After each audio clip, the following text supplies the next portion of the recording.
Assalamualaikum warahmatullahi wabarakatuh. Kami dari Kumpulan 1 akan membentangkan tugasan kumpulan bagi kursus pengarangan multimedia. Sebelum saya memulakan pembentangan, saya ingin memperkenalkan kumpulan kami. Kumpulan kami terdiri daripada 4 orang iaitu saya, Syairah Nadia binti Hamidun, Wani Sabrinda binti Zulkifli, Farah Syazwina binti Abdul Halim dan Nur Alisha Muhammad Nasib. Kami membangunkan kursus multimedia 2 dimensi bagi subjek sains tahun 5 bagi unit 2, subjek tersebut iaitu manusia. Okay, proses pengajaran dan pembelajaran pada masa kini sudah mula menggunakan TMK iaitu Teknologi Maklumat dan Komunikasi. Antara yang banyak digunakan adalah seperti aplikasi multimedia kreatif iaitu courseware. Courseware merupakan modul pembelajaran yang berbentuk digital atau elektronik, atau erti kata lain, penggunaan courseware adalah menggunakan gadget yang disampaikan melalui pembelajaran dalam talian sebagai sebuah alat bahan bantu mengajar. Penggunaan courseware adalah sebagai satu alternatif untuk pelajar belajar mengikut kadar mereka sendiri mengikut keupayaan masing-masing. Penerangan topik yang dipilih lebih berkesan dengan menggunakan courseware multimedia kerana pelajar dapat berinteraksi dengan courseware tersebut di samping membina pembelajaran baru menggunakan pengalaman sedia ada mereka. Seterusnya, objektif projek pembangunan courseware multimedia ini adalah untuk membangunkan courseware multimedia animasi 2D topik manusia mata pelajaran sains bagi tahun 5. Tujuannya adalah untuk memudahkan pengajaran bagi pengajar dan pembelajaran murid. Pembangunan courseware multimedia ini juga adalah untuk menilai kebolehfungsiannya untuk menyampaikan topik manusia bagi mata pelajaran sains murid tahun 5. Pembangunan courseware multimedia ini menerapkan teori konstruktivism di mana teori ini dikenali sebagai teori yang selalu digunakan untuk membangunkan aplikasi pembelajaran. Menurut teori ini, pembelajaran murid dibina secara aktif berdasarkan pengalaman sedia ada mereka. Pembelajaran adalah berpusatkan pelajar di mana wujudnya interaksi antara pelajar dengan aplikasi courseware dan dalam kalangan pelajar sendiri. Guru pula berperanan sebagai fasilitator yang membimbing pembelajaran yang dijalankan oleh murid. Teori yang diaplikasikan dalam courseware ini juga adalah seperti dalam aspek penyusunan isi kandungan yang mengikut subtopik satu persatu sesuai dengan kefahaman pelajar menggunakan kaedah animasi video diikuti dengan soalan kuis mengenai subtopik yang terlibat. Terdapat 2 strategi yang diterapkan iaitu strategi pembelajaran berasaskan tutorial dan strategi pembelajaran berasaskan latih tubi. Strategi pembelajaran berasaskan tutorial yang terkandung dalam courseware yang dibangunkan adalah nota-nota penerangan bagi setiap subtopik menggunakan video animasi. Strategi ini membenarkan murid untuk mengawal setiap isi kandungan maklumat sesuai dengan kadar pembelajaran mereka. Strategi pembelajaran berasaskan latih tubi pula adalah melalui penggunaan kuis pada bahagian akhir courseware sebagai satu pengukuhan bagi topik tersebut. Guru dapat melakukan aktiviti pengajaran yang melibatkan pembelajaran kolaboratif yang bertujuan untuk menyelesaikan masalah. Okay, dalam membangunkan courseware multimedia yang bersifat interaktif, kami menerapkan 6 prinsip pengarangan multimedia iaitu yang pertama adalah konsisten. Reka bentuk antarmuka bagi courseware yang kami bangunkan adalah seragam dan sama. Kedua adalah kejelasan, di mana kejelasan dari segi label pada ikon-ikon yang digunakan adalah jelas dan relevan dengan fungsi yang ditetapkan, contohnya penggunaan butang menu yang berlabel. Ketiga adalah konteks. Konteks yang terdapat dalam courseware adalah berkait rapat dengan tajuk. Keempat adalah flexibility, di mana pengguna dapat mengakses ke semua isi kandungan dalam courseware tanpa batasan. Kelima adalah navigasi yang membenarkan pengguna bebas mengeksplorasi courseware menggunakan menu yang disediakan. Dan yang terakhir adalah personalisasi yang membenarkan pengguna melalui proses pembelajaran secara kendiri dan boleh memilih paparan yang diingini. Itu sahaja daripada saya. Seterusnya saya serahkan kepada rakan saya untuk meneruskan pembentangan. Assalamualaikum warahmatullahi wabarakatuh. Seterusnya saya akan menyambung tentang pengenalan kursus. Subjek sains ialah Standard kurikulum sains sekolah rendah dan menengah dibangunkan untuk menghasilkan insan yang dihasratkan yang seimbang dari segi jasmani, emosi, rohani, intelek dan sosial. Seterusnya, subjek sains ini merangkumi 3 mata pelajaran sains teras dan 4 mata pelajaran sains elektif. Mata pelajaran sains teras adalah sains sekolah rendah, sains sekolah menengah dan sains menengah atas. Mata pelajaran sains elektif yang ditawarkan pula selalunya ditawarkan pada peringkat menengah atas, iaitu subjek biologi, kimia, fizik dan sains tambahan. Mata pelajaran sains untuk sekolah rendah dan sekolah menengah direka dengan memberi penekanan kepada pengetahuan dan kefahaman tentang sains kepada murid supaya celik sains dan menyediakan mereka untuk mempelajari sains di peringkat yang lebih tinggi. Mata pelajaran sains teras bagi peringkat menengah atas pula adalah untuk menghasilkan murid yang celik sains, inovatif dan menyediakan murid untuk menceburi bidang sains yang lebih umum. Mata pelajaran sains elektif pula menawarkan pilihan kepada murid supaya boleh mengikut kecenderungan, minat dan keupayaan masing-masing untuk menceburi kerjaya dalam bidang sains dan teknologi. Okey, seterusnya objektif. Standard kurikulum sains sekolah rendah tahap 2 ialah merangsang sifat ingin tahu murid dan mengembangkan minat murid tentang dunia di sekeliling mereka.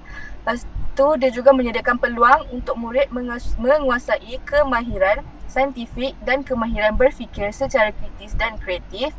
Seterusnya, ia juga meningkatkan daya kreativiti murid, memberi kefahaman tentang fakta dan konsep sains, membolehkan murid mengaplikasikan pengetahuan dan kemahiran secara kritis, kreatif dan analitis bagi membuat keputusan dan menyelesaikan masalah. Dan terdapat beberapa lagi objektif untuk standard kurikulum sains sekolah rendah tahap 2. Okey, seterusnya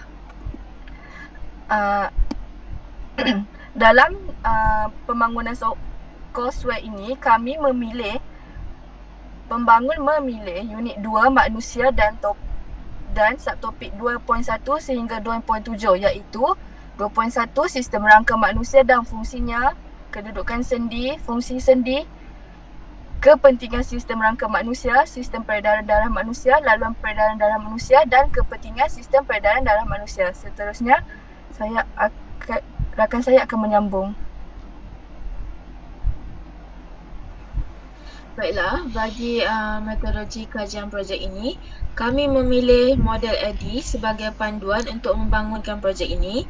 Model ADDIE dipilih kerana ia sesuai dalam memastikan pembangunan aplikasi ini memberikan manfaat sepenuhnya kepada pelajar tahun 5 di dalam proses pengajaran dan pembelajaran. Model ini telah dipilih sebagai metodologi projek ini adalah untuk membantu pembangun memahami setiap proses yang berlaku di dalam setiap fasa, iaitu fasa analisis, fasa reka bentuk, fasa pembangunan, fasa pelaksanaan dan fasa penilaian.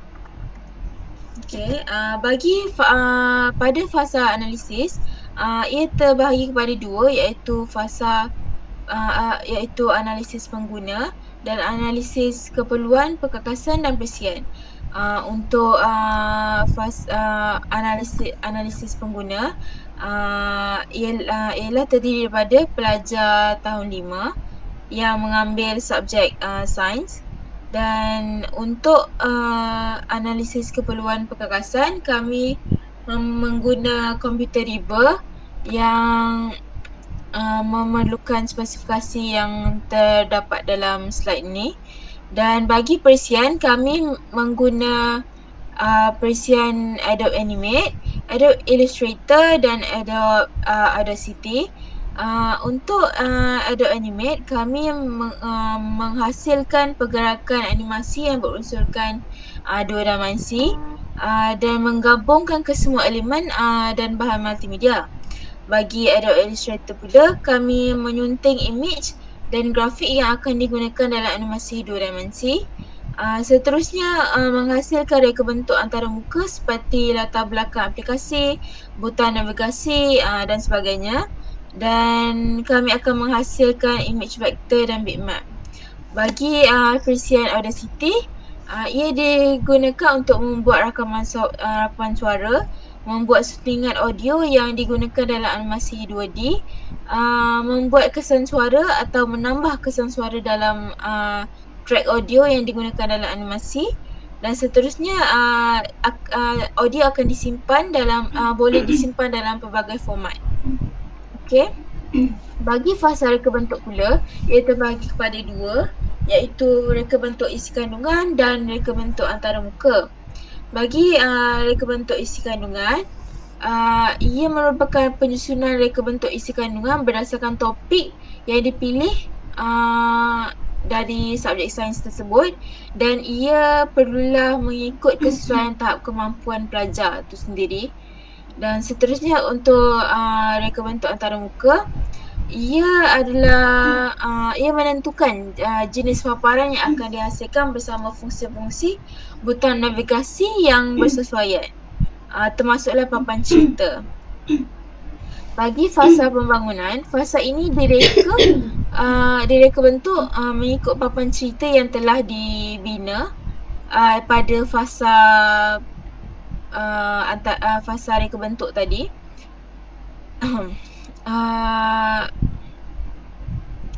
Yang telah dirancang.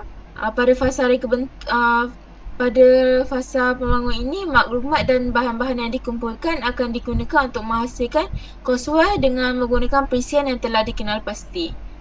Okey, seterusnya pada fasa pelaksanaan, courseware dibangunkan yang boleh dipersembahkan kepada penilai.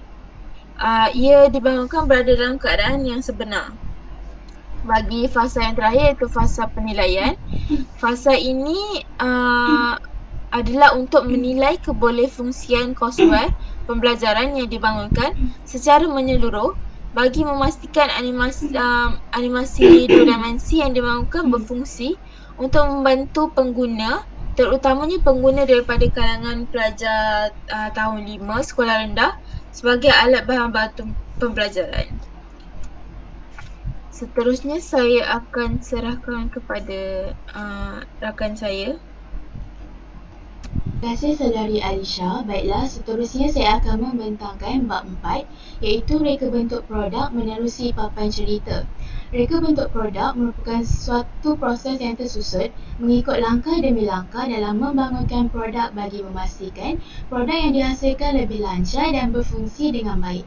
Papan cerita pula merupakan satu rangka lakaran dalam penghasilan sebuah pembangunan untuk membantu pembangun dalam menghasilkan produk mengikut proses yang betul dan apa yang telah dirancang melalui reka bentuk yang telah dihasilkan. Dan seterusnya, yang pertama sekali adalah reka bentuk halaman skrin masuk, di mana ia adalah halaman pertama yang akan muncul ketika aplikasi dibuka. Paparan ini memuatkan teks mengenai tajuk subjek, iaitu mata pelajaran sains tahun 5, unit 2 manusia, dan pengguna perlu menekan butang mula untuk ke paparan seterusnya. Seterusnya ialah reka bentuk skrin halaman menu.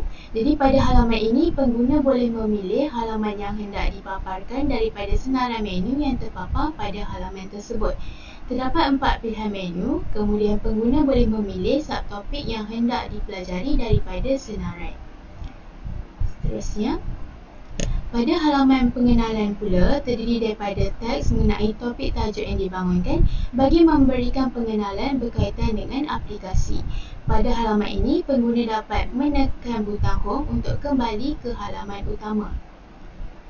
Seterusnya, setelah menekan butang seterusnya, pengguna akan dipaparkan dengan bahagian nota terlebih dahulu. Pada halaman ini, nota adalah berkenaan dengan sistem rangka manusia, iaitu rangka utama manusia beserta dengan fungsi setiap satunya, kedudukan sendi dan juga kepentingan sistem rangka kepada manusia. Seterusnya, Skrin halaman nota 2 pula mengandungi subtopik berkenaan dengan sistem peredaran darah manusia. Pengguna akan dapat belajar mengenai bahagian utama, laluan, proses dan juga kepentingan sistem peredaran darah manusia. Pada paparan ini tertera penggunaan grafik sebagai gambar latar. Seterusnya,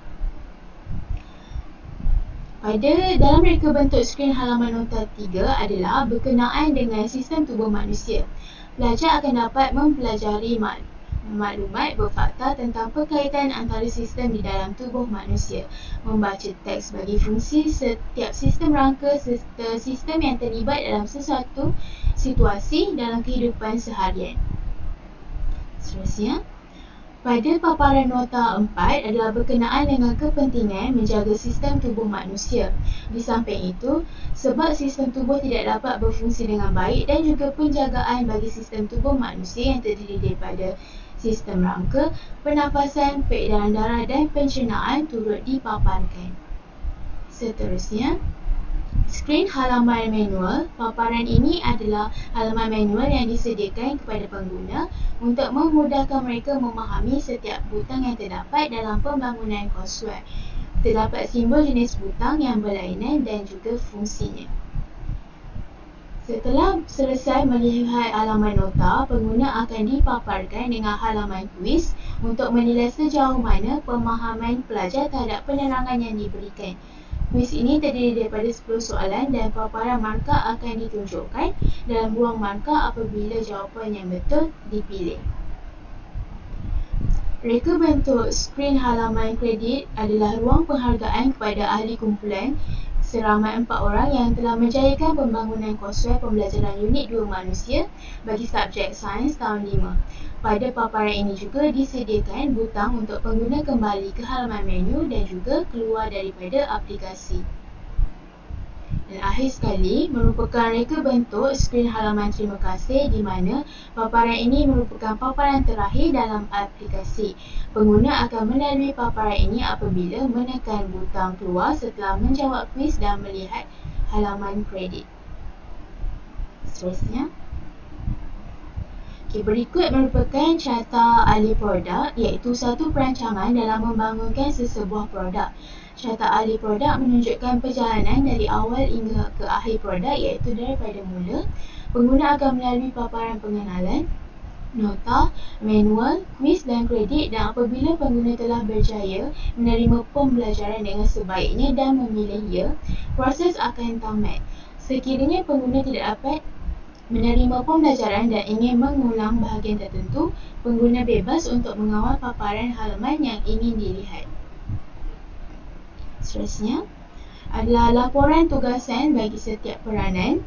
Di dalam pembangunan courseware ini, setiap ahli kumpulan telah ditugaskan dengan peranan masing-masing, iaitu yang pertama ialah saya sendiri, Wani Sabrina, sebagai pengurus projek. Ketua projek terlibat dengan perancangan menerusi penyusunan setiap tugasan dengan melakukan perbincangan untuk membincangkan setiap gerak kerja ahli kumpulan. Di peranan kedua adalah pakar rujuk isi kandungan, di mana peranan ini adalah di bawah seliaan Saudari Farah Syazuna. Pakar isi kandungan memberi maklumat mengenai idea serta berkongsi maklumat untuk memilih topik yang perlu dimuatkan dalam courseware yang dibangunkan. Seterusnya, jawatan pereka bentuk pengajaran disandang oleh Saudari Nur Alisha. Tugas pereka bentuk meliputi proses mereka bentuk dan proses membina bahan dengan bekerjasama dengan setiap ahli kumpulan yang mempunyai tugas masing-masing melibatkan pembangunan aplikasi ini. Pereka grafik dalam projek ini adalah terdiri daripada Saudari Syaira Nadia yang bertindak sebagai ketua untuk memilih grafik serta antarmuka yang bersesuaian dengan courseware yang ingin dibangunkan, di samping memilih cara menyampaikan maklumat dengan memilih teks yang sesuai. Juru teknik audio dan video adalah Saudari Nur Alisha dan Farah Syazuna yang bertindak sebagai orang yang mengawal peralatan untuk menyunting dan memilih audio serta video yang bersesuaian untuk dimasukkan di dalam courseware. Dan akhir sekali, pengatur cara di dalam projek ini adalah Saudari Syaira Nadia dan Wani Sabrina yang berfungsi sebagai ahli kumpulan yang menggerakkan butang di dalam aplikasi dengan memasukkan kod di dalam perisian Adobe Animate CC untuk melancarkan penggunaan aplikasi. Jadi sebelum tamat, Saya mewakili kumpulan akan menunjukkan hasil courseware multimedia subjek sains tahun 5 bagi subtopik unit 2 manusia di perisian Adobe Animate.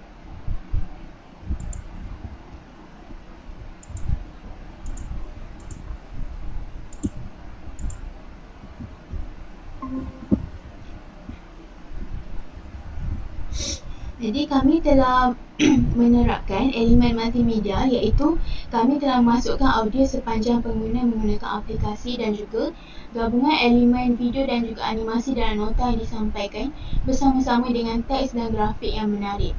Terdapat juga elemen interaktiviti yang diterapkan melalui penggunaan pelbagai butang navigasi untuk membawa pengguna melalui aplikasi multimedia courseware ini. Jadi kami telah menerapkan 5 ciri umum perisian pembelajaran yang telah dipelajari dalam bab 5, iaitu pengenalan kepada program yang diwakili oleh halaman muka hadapan dan halaman pengenalan, kawalan kerja yang diwakili oleh halaman menu, maklumat persembahan yang diwakili oleh halaman nota dan halaman kuis, penyediaan bantuan yang diwakili oleh halaman manual, dan akhir sekali adalah penambatan program yang diwakili oleh halaman kredit dan halaman terima kasih. Seterusnya, kami akan run aplikasi courseware dalam Adobe Animate. Ini adalah halaman muka hadapan. Jadi pengguna akan melihat paparan menu. Apabila pengguna menekan butang pengenalan, paparan ini akan diperlihatkan. Seterusnya adalah halaman manual pengguna.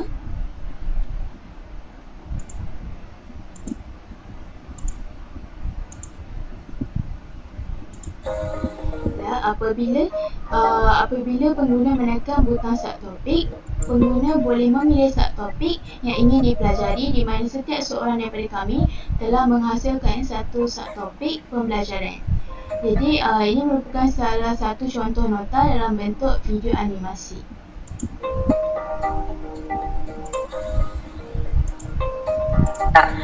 Hai, mari kita belajar tentang sistem peredaran darah manusia. Terdapat 3 bahagian utama yang terlibat dalam sistem peredaran darah manusia. Yang pertama ialah peparu, jantung dan salur darah. Peparu ialah organ yang menjadi tempat pertukaran antara gas oksigen dengan gas karbon dioksida. Bahagian kedua ialah jantung. Jantung ialah organ yang mengepam darah ke peparu dan ke seluruh bahagian tubuh. Setiap kali jantung kita berdegup, darah akan dipam masuk ke jantung dan dipam keluar dari jantung. Jantung mempunyai 2 bahagian, iaitu bahagian kiri mengepam darah yang mengandungi lebih oksigen ke seluruh tubuh, dan bahagian kanan pula mengepam darah yang mengandungi lebih karbon dioksida ke peparu. Bahagian ketiga ialah salur darah. Salur darah ialah tiub laluan untuk darah mengalir. Salur darah mengangkut darah ke seluruh bahagian tubuh. Darah mengalir melalui rangkaian salur darah ke seluruh bahagian tubuh. Cuba kamu perhatikan raja ini. Raja ini menunjukkan laluan peredaran darah manusia. Dalam raja ini terdapat peparu, jantung, tubuh manusia dan salur darah. Sistem peredaran darah kita sangat berkait rapat dengan sistem pernafasan. Salur darah berwarna merah menunjukkan darah lebih oksigen, manakala salur darah berwarna biru menunjukkan darah lebih karbon dioksida. Mari kita perhatikan satu persatu proses peredaran darah.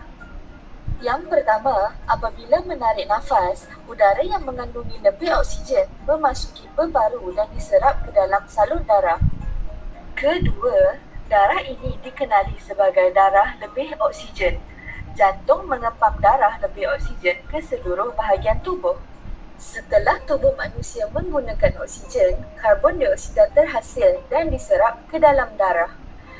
Darah yang dikenali sebagai darah lebih karbon dioksida ini akan dibawa ke jantung.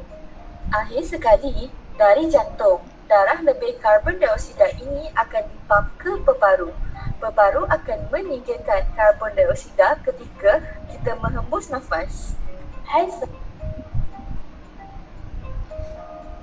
Setelah selesai proses pembelajaran, pengguna boleh menjawab kuis pada halaman ini dan pada akhir kuis akan dipaparkan markah yang berjaya diperoleh.